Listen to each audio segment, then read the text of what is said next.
waktu gejalanya sudah muncul tanggal 31 bulan Juli. Terus gejalanya saya mati rasa, tidak merasakan apa, tidak mencium bau apa, sudah 3 hari.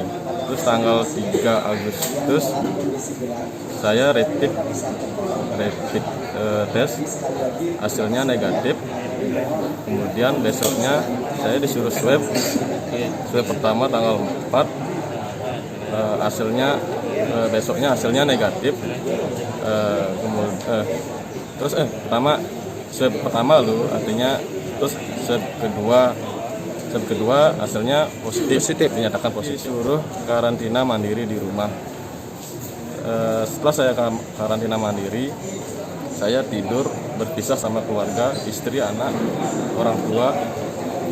Makan dibedakan, piringnya, gelas, semuanya dibedakan. Saya nggak pernah pelukan sama keluarga atau istri, anak. Jadi saya terus doping. Saya dalam keadaan tenang, nggak panik, nggak takut gitu. Biar imun saya tetap terjaga itu. 14 hari.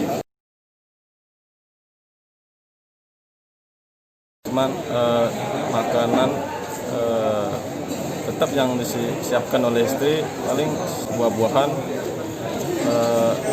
daging, sama kalau sup ayam, terus sama doping vitamin. Di samping itu diiringi dengan setiap pagi olahraga,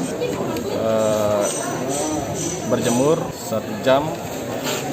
Pokoknya dalam keadaan tenang, saya tidak takut itu. Pokoknya saya harus sehat.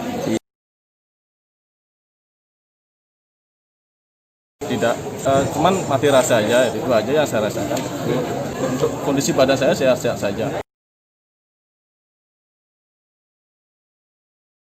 Pokoknya untuk masyarakat, jaga kondisi badan, jangan takut terhadap media dimanapun. Konsumsi makanan bergizi, buah-buahan, sering berolahraga, kalau keluar rumah pakai masker, sering-sering cuci tangan dimanapun sejak keluar ke rumah, dan pulang tetap mandi 3 kali sehari.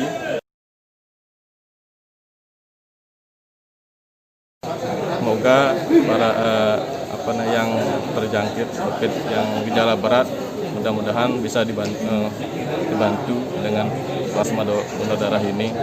Semoga bermanfaat bagi pasien-pasien yang bergejala berat cepat sembuh.